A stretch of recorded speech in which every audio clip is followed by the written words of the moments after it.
Hello! In this video I will show you how to set up VPN on Xiaomi REDMI A3x.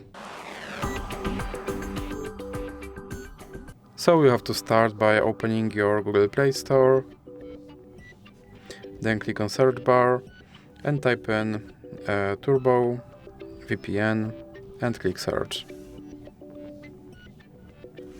Now select this application and click install.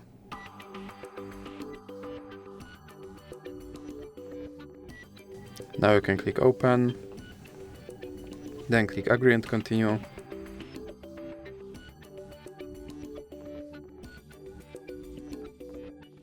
And now you can close this ad.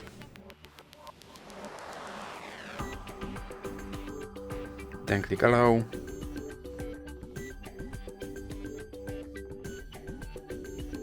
And click consent.